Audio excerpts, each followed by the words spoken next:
Welcome to Advancing Healthcare Through Simulation, where we explore the people, partnerships, and innovations transforming health professions, education, and collaborative care.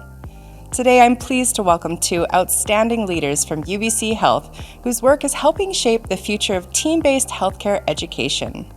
Joining us is Carrie Krekoski, Assistant Director of Education at UBC Health. For more than 2 decades, Carrie has been advancing health professional education through curriculum development, accreditation-aligned program design, and evidence-informed approaches to teaching and learning.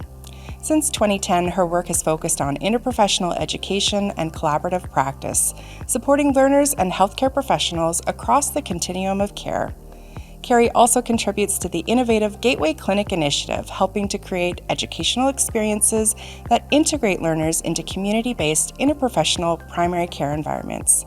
Her scholarship, international presentations, and long-standing clinical practice reflect a deep commitment to collaborative care, systems transformation, and improving health outcomes. Also joining us is Julie Tipping, Assistant Professor of Teaching and Program Director of the Gateway Team-Based Teaching Clinic. Julie is an innovative nurse educator who is passionate about experiential learning and creating meaningful educational experiences that inspire students' engagement.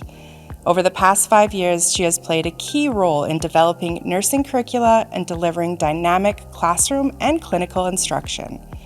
A strong advocate for interdisciplinary collaboration, Julie is dedicated to preparing knowledgeable, skilled, and confident nurses who are ready to meet the evolving needs of healthcare. Together, Carrie and Julie are leading innovative approaches to interprofessional learning and community-based care through the Gateway Team-Based Teaching Clinic, creating environments where students learn with, from, and about one another while providing equitable, accessible care to the communities they serve. Carrie and Julie, welcome to the podcast.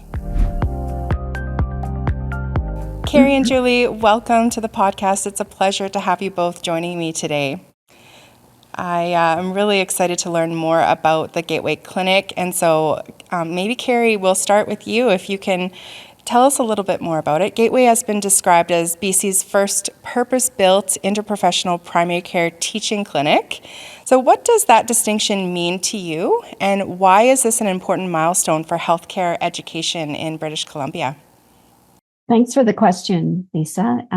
Gateway was intentionally built for learners as a place where, we can incorporate patient care, team-based practice, whole system quality, scholarship, and health professions education. It's integrated, and it's an important milestone for BC because primary care is changing. And we understand that patients increasingly need that coordinated, accessible care that's supported by a team. But at the same time, learners don't always have the opportunity to practice that kind of collaboration. And so we see Gateway as a real opportunity to support learners to do that. Okay, so the clinic brings together learners from 9 different health professions, if I have that right. Why is it so important for students to learn with, from, and about one another in a real clinical environment rather than solely in a classroom setting? Yeah, thanks, Lisa. This is kind of the impetus of the Gateway Clinic, is that it is learner-centered and a teaching clinic first and foremost. Our learners are our first customer, and then our patients are our second customer. So we purposely built it that way. And it's built on the premise that, classroom learning is really important as we learn our different health professions, but it doesn't replicate the complexity of working in a clinical setting. And so this is what is really important, is that learners have experience to what it actually means to work in a clinical setting. This is where the learning they take out and will use when they become their own clinicians and practitioners. When the learners are in the setting at Gateway, they will see how the different professions think, how they communicate, how they prioritize, and how they contribute to care decisions together. So when learners work with each other, when they learn from each other, and when they learn about each other, they begin to understand their scope of practice in a much more fulsome way and in a much more practical way. They get to learn who's involved, how to involve them, when to involve them, and how to communicate across disciplines. They also begin to appreciate that good care is not just about one provider having all the answers. It's about the team bringing different expertises together around the patient goals. That's fantastic. So really what I'm hearing is scaffolding that learning experience from the classroom into the clinical setting and finding time to connect, to debrief as well, I'm sure. Is that part of the experience through those connecting points? Very much so. The research shows that when we provide space for the learners to actually learn together and reflect upon the experiences in the workplace, they actually learn a lot better around what their scope is, but also what the other scopes are and how to integrate those to help fill in those gaps that can happen in healthcare when we don't understand the different professions that we're working alongside. That's fantastic. And I imagine building this space from the ground up gave you an opportunity to develop those spaces that might not be present in other clinical settings. Is that right? Very much so. From day one, the folks who put together this idea had a really clear vision about what it meant for learners being able to be exposed to this team and what it meant to around collaborative education, so that we understand that when you come together in a space, that does not make a team. We actually need work to help the team function, and the learners are now exposed to what actually needs to happen for the team to gel, to work together, to be able to support and coordinate care effectively and efficiently for patients. What a fantastic opportunity for the learners at UBC. One of Gateway's core principles is that patients are active partners in their healthcare team. How does this approach influence both the learner experience and the quality of care the patients receive? This is a great question. And this, I think, really distinguishes Gateway from many other centers, although there are centers out there that do actively involve patients. In the Gateway team-based teaching clinic, patients are positioned as active partners and learners are pushed to think differently about care. So the team isn't simply asking, how services, like how do we provide services, but what matters to this patient and what matters to helping them fulfill their goals. So the team has taken a lot of care to put the patient's goals right at the center of the planning, as well as the patients really take an active role on all committee work, the planning committee, the oversight committee, the working groups. They will be invited to take an active role in scholarship as well as the teaching. And they can participate at different levels where they feel comfortable, but it is actually woven into the structure of Gateway team-based care teaching clinic that patients are active part of the team, and that learners don't see that care is something we do with patients, not to patients, but with them, pardon me. And so I think this is a really powerful lesson. Because often what teams talk about is, oh, what are we going to do? But the patient will be invited into those conversations. Well, I think that the other piece that is kind of important here is that one of our kind of guiding principles is that informed shared decision-making model and principles. And so really, really embracing patient-centered care to mean that the patient really is truly part of the healthcare team. Often we speak about the patient-centered care and the team goes away and talks about the patient and then comes back and tells the patient what's going to happen. In our clinic, we really want to make that communication really transparent and have the patient involved in every aspect so that they really are the driver of their own care. And the team is there to help support them and achieve whatever goals it is that they have set forth. So very much modeling the way. That's great to hear. Healthcare systems across Canada are increasingly moving toward team-based models of care. How do you see experiences at Gateway shaping the attitudes, skills, and expectations of future healthcare professionals? Yeah, so I kind of alluded to this a little bit earlier, but really the Gateway offers the learners an opportunity to see what did the potential for primary care can be, but also what team-based primary care could be. And so when they can see that potential and when they learn from that potential, they can then adopt that when they're ready to go out into their own practice and help role model that for their new workplaces to help support them in creating and adopting this kind of a model of care. So if learners are able to train in environments where collaboration, role clarity, shared care planning, and team communication are embedded from the start, they're more likely to expect and contribute to the kinds of practice in the future. At the clinic here, we expect them to leave with a little bit more than just clinical knowledge. Again, we want them to understand what it means to work across professions, understand patient complexities, navigate shared decision-making, and how to use team resources thoughtfully. These are skills that our current healthcare system is really wanting our learners to have and embrace when they move into their own practice to help us build a sustainable healthcare system. As the years continue, you'll see that ripple effect when the learners go on to work in other spaces and bring those concepts and can apply them in different team settings. So I think that's what's very exciting. I'm looking ahead already to the future to see how this will broadly impact the care provided across British Columbia, really. Now, we're really interested to see that as well, and just really, again, like you said, excited, and also to see how we can support learners to best be able to experience Gateway, to be able to then adopt these principles that we are kind of embodying at Gateway, to use those in their future practice. So what is the best way for us to help that, support that adoption? Mm-hmm. And truly leading the way. So launching a clinic of this scale and complexity is no small undertaking. Can you walk us through the journey from the initial idea to opening day and some of the key milestones you've celebrated along the way? Well, sure. Thanks for this question, Lisa. And it certainly does take a village. The Gateway Team-Based Care Teaching Clinic has been more than 5 years in the making.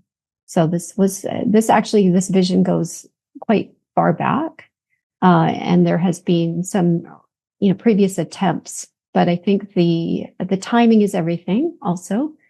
And we started numerous consultations with interest holders, including government and other health professions education programs, and also community organizations in the area to talk about the concept. So that was numerous consultations. And then we worked with the strategic support unit at UBC to develop a business case, which included all the principles of how a Gateway Team-Based Care Teaching Clinic would operate, as well as the operations pieces and the budgetary implications of that. And in addition to that, there was a lot of sorting out of how do we actually write job descriptions that straddle, both education and healthcare, because that is actually something that's not really done in an educational setting in the same way as we think about, a clinic or a community health center. And so with that, there were many proposal presentations. There was guidance from an oversight committee and 3 separate working groups, all the working groups included learners, patients, clinicians, educators, and educational administrators. And so those working groups looked at the they're not discrete silos, but there are foci of the team-based care teaching clinic. There's an educational foci, and then there are evaluation and research foci, and an operations foci. And then as in a parallel project with this, there's a campus of care project. So looking at how does Gateway intersect with other care centers or organizations in the community, so that we are really taking a more holistic approach to care at the Gateway Center. I think the biggest thing was the vision, like moving the vision to a team-based care teaching clinic it took a little bit of a time to kind of tease out exactly what sort of approach we were going to use at Gateway. Much of the healthcare system that we see now is more responsive. So you have a problem, you go in and you deal with that. The approach here is much more of a population health approach. So looking anticipatory guidance, looking ahead at what patients might and, or could anticipate facing at different kind of life course span, and thinking about how can we advocate and empower patients and learners to think about health in a more broad way. I think the key milestone too is that we had time with this team to really do intensive onboarding and build the culture of the team and build that vision together and support that team culture with lots of time reflecting, building on psychological safety within the team, learning about each other's roles and scopes, and really starting to develop those workflows together. And I'm going to turn it over to Julie, because Julie has been really at the front line of this and continuing this work beyond the onboarding. So Julie, do you want to add a couple comments there? I just wanted to say, as Carrie alluded to, there was a lot of time and just dedication to really developing a really solid understanding of team-based care. We're unlike a lot of traditional team-based care clinics where it is a group of providers who are working together, but they're still siloed. They're still seeing a patient individually, and there might be some communication between the team, but it is not like it's going to be at the Gateway Clinic, where when we talk about a team-based care, what we actually mean is that we would have a one or two or three providers actually seeing the patient at the same time to help support the patient and their holistic needs. So again, it's not just one problem, one patient, one visit, but actually looking at the patient holistically. Because we know health intersects with all different aspects of their life. And so we want to be able to support them. We have social workers, dietetics, physical therapy, occupational therapy, pharmacy, as well as our traditional family practitioner, nurse, and MOA, to kind of intersect and make sure that when we are providing longitudinal primary care, we're providing the care that the patient needs, when they need it, how they need it, at the time that they need it. So truly looking at that kind of more broader version of what access to care is. So in this, having this different view and really looking at different ways to provide this care took time and dedication for folks to really pick out and really be able to fully understand what this could really look like.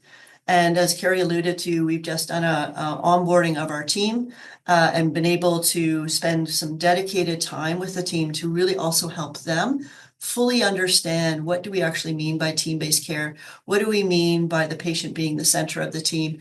How are we looking at those different ways to communicate to make sure that everybody gets the information that they need, but is not so overloaded with all of the information? So looking at those pieces, but also lots of different milestones with, as Carrie alluded to, working within UBC around, hiring. All of our clinicians are actually hired as faculty. And so that helps us with some of the limitations within the current primary care system. Our clinicians are not fee for service, but actually salaried. So that allows us to kind of flatten hierarchies and allow all of our healthcare providers to work to full scope, as well as working together in a team. So there's lots of different, time was given to prepare, and now we have adopted and taken all of those preparatory thoughts and discussions with all of those different committees, and now are enacting it and making it a reality. Wow, that is quite a bit of time. All of those milestones along the way, how do you have time to celebrate them? And what an innovative approach. I can see some areas initially maybe really taking time to work through, like you alluded to, like UBC not being set up like a typical business or a clinic, having to work through those classifications of job descriptions, but now it's sounding more to me like really finding fantastic solutions to create a more inclusive and collaborative setting. So that's great to hear. One of the things that we have had to navigate is that, like you alluded to, because our clinic is situated within UBC and an educational institution, we've had to straddle the educational institution culture along with the health culture. And often those times don't meet or have different visions of how things should go. And so a lot of what's been going along and the milestones that we have achieved is how do we integrate those two systems to support this clinic so that we are able to meet our vision. Well, I'm sure many of our listeners are very keen to understand that more. You may be getting questions coming your way. What were some of the opportunities and perhaps some of the challenges of engaging 9 different professional programs around a shared vision for education and patient care? This is kind of at the crux of our clinic with the 9 professions that we have started.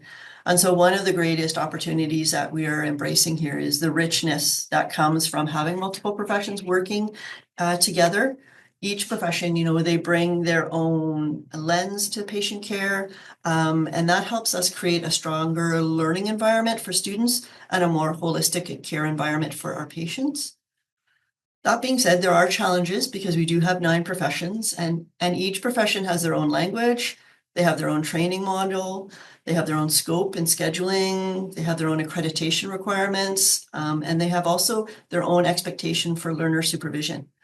And so what we have done here at the clinic is taken time to really build a shared vision that creates enough structure so that each of the different 9 professions can work together, but it also respects the uniqueness about each discipline, and so that they can embrace that uniqueness for their learners as well. So in doing so, we have recognized that this really takes very clear and deliberate communication, patience, role clarification, and really adopting that learning mindset that we are willing to learn together as this model evolves. If I can just add into what Julie's saying there. So we look at every single team member has actually multiple roles. So they are, the team is also tied back to their home program. So they're appointed within their home program, but operationally they work with Julie directly in the clinic to meet the clinical goals and outcomes. I think the other piece of it is that, so as part of their roles, they have obviously an educator role because this is a teaching clinic, but they have their clinical role, their team role, their scholarly role, and their whole total system quality role. And so they need time to develop all of those roles.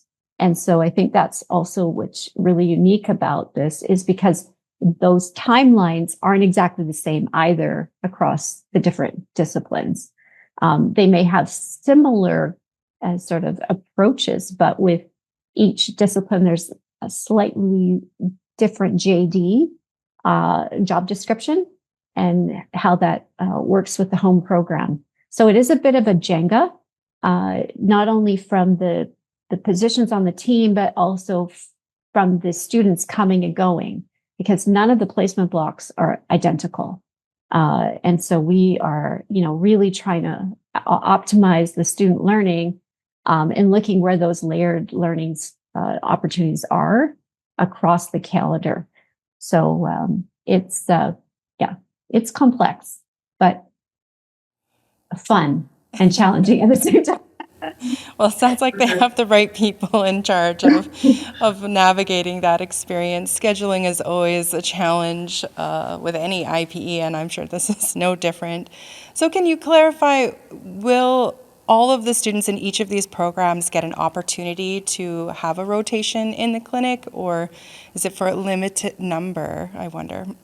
The opportunity is not going to be there for every student in every program. With pharmacy, they have over 200 students. Medicine's up around 300. One little teeny clinic is not going to meet all of their needs. but we do have a very unique ability to connect education practice, scholarship, and system improvement. And we are also looking at unique learners, bringing other types of learners into the clinic. We have already been working with learners that are not completing placements, for instance, because they're doing a health management graduate studies, or they're doing a comprehensive project within their dietetics program. We hope to bring other types of learners into the clinic as well. And maybe they're not situated right in the clinic, but working adjacent and working on projects around total quality improvement, or just looking at designing templates, or pulling data, from the EMR, and looking at how we can be more efficient. Because Gateway is embedded in an academic environment, we're uniquely, positioned to support scholarship and rigorous evaluation and innovation, and also new approaches to team-based care, because we have 9 different disciplines. So various combinations of those, or outreach programming, all of that is, we're well situated to support that. I just wanted to add that we're also at the clinic looking at having different models for the learner involvement in the clinic. So as Carrie alluded to, we're looking at non-clinical learners coming in. So they would be coming in like a leadership, systems, or health policy kind of lens in their expertise, or a quality initiative that they might be working on in the clinic. And then we have clinical learners. And in the clinical learners, we're also looking at having kind of a diverse opportunity for them.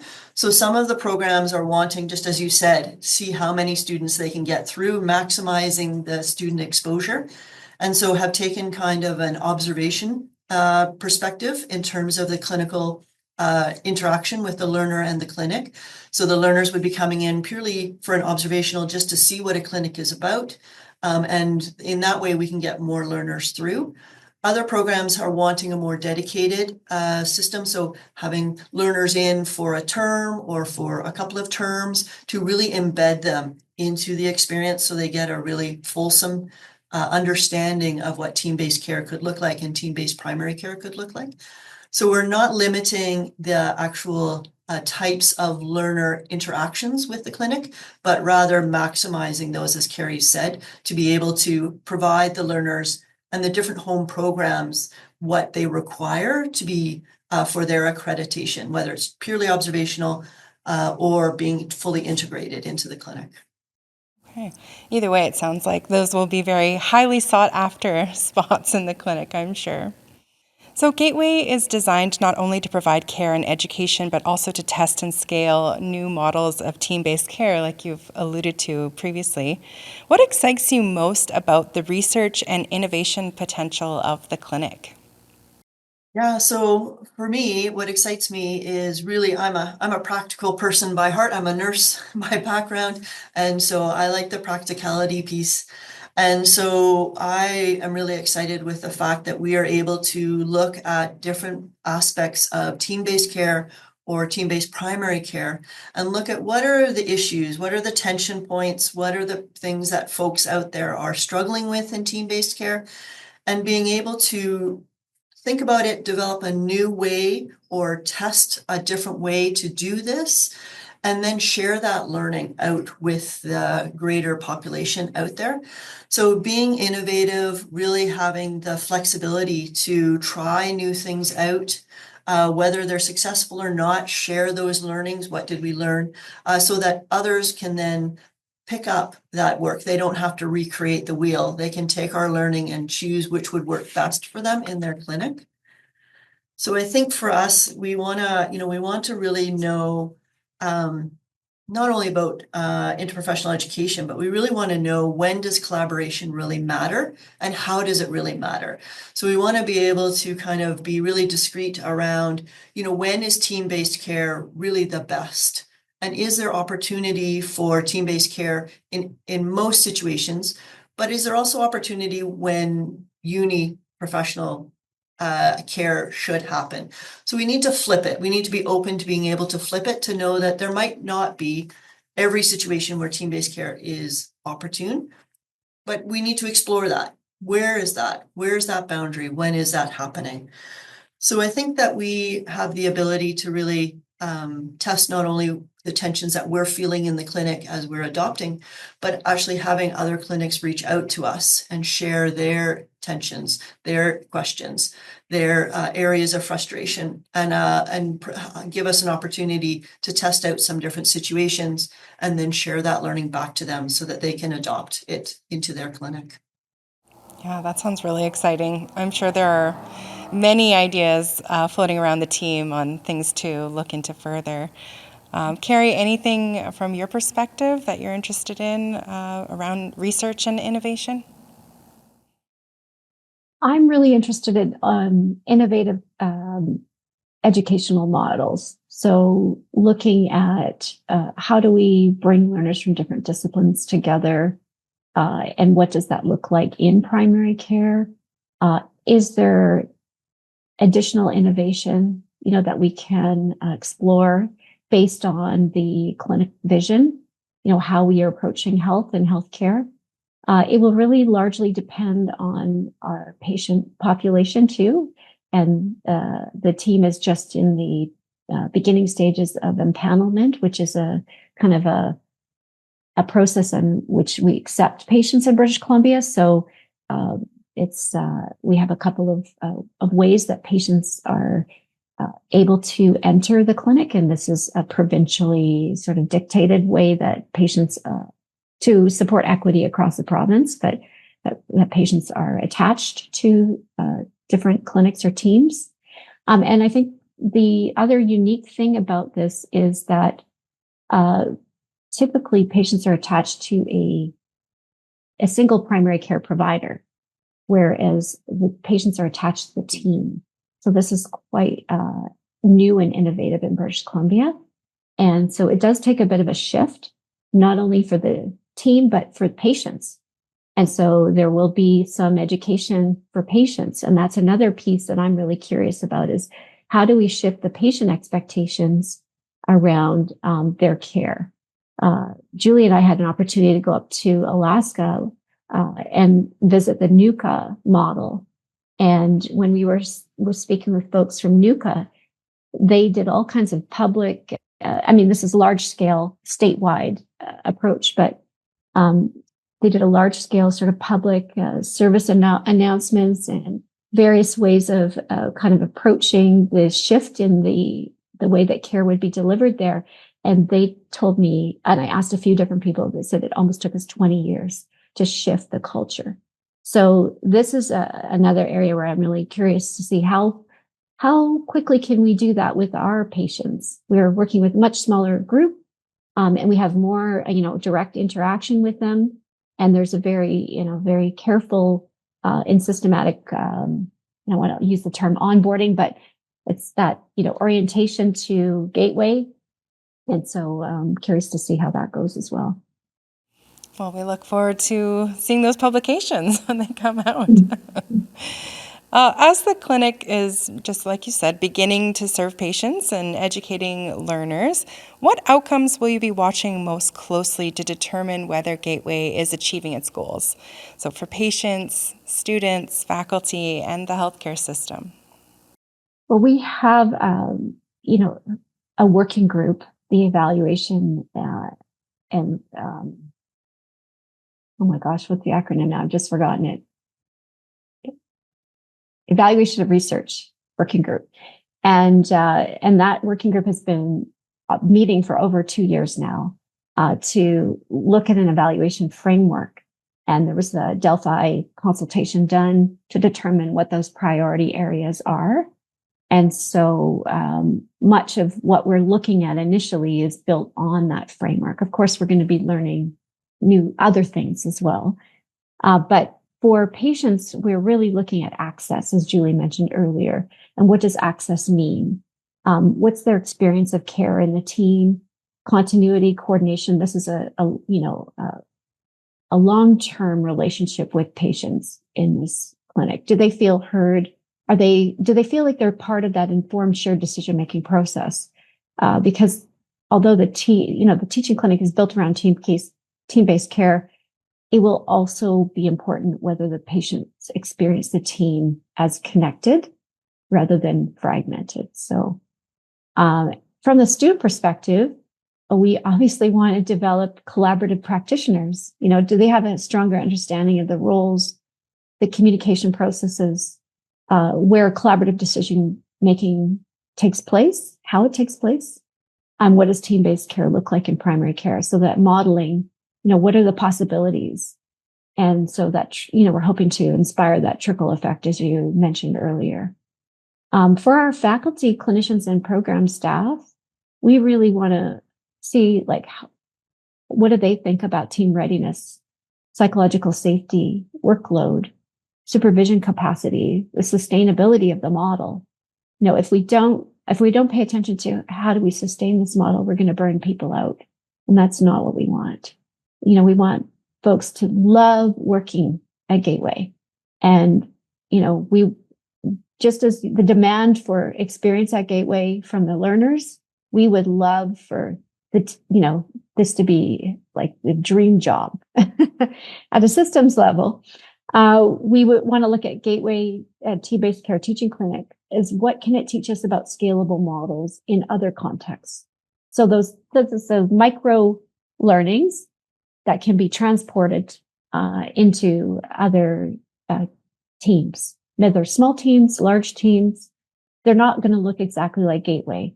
And so although Gateway works as a single clinic, what we can learn from Gateway, because we have the time embedded to study this, and what can it be adapted across communities, other sites, and health professional programs. It'll be a lot to measure along the way, but very intentional and well thought out from the sounds of things. So lastly, for our educators, our healthcare leaders, and institutions across Canada who are interested in developing similar models, what lessons have you learned from this journey so far, and what would you share with them? Yeah, I think for myself, there's a couple of lessons that I have definitely learned, and I think are important to share.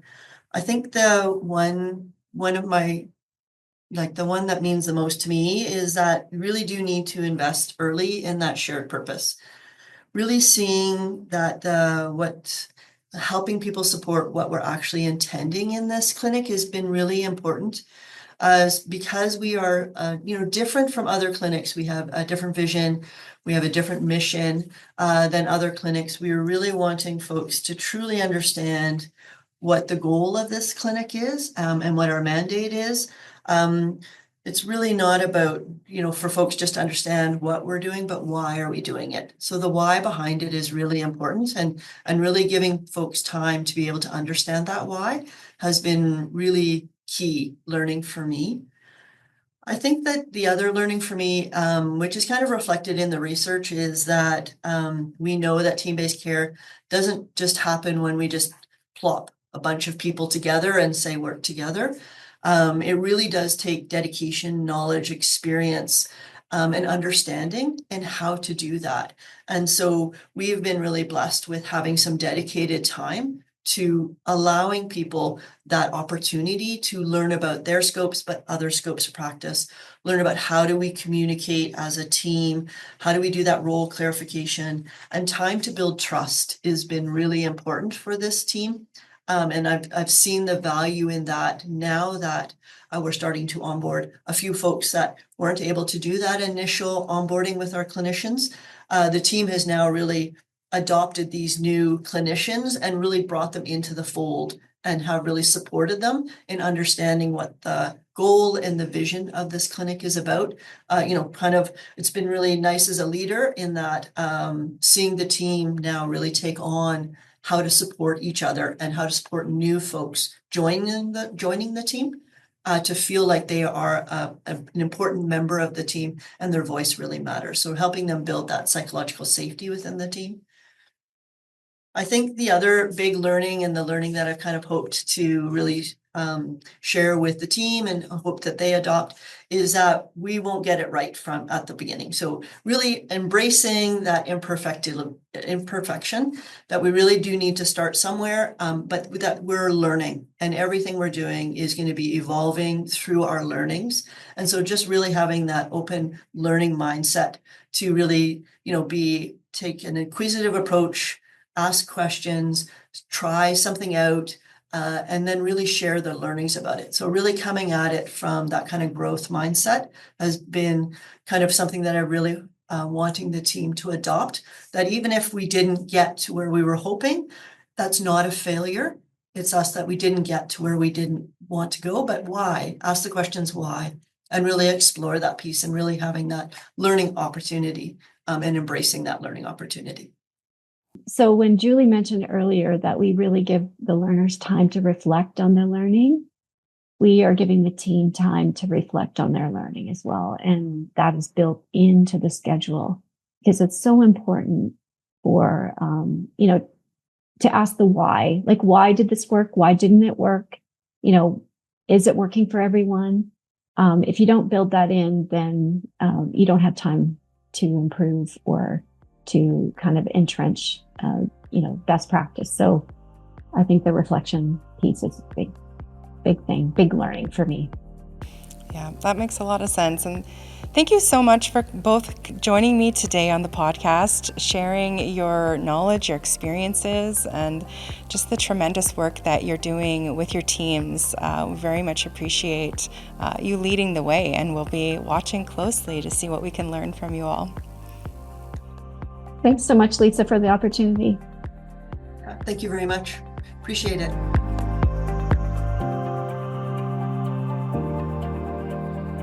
This series is proudly produced by the team at Road 55. Road 55 creates content that connects. For more information, visit our website at road55.ca.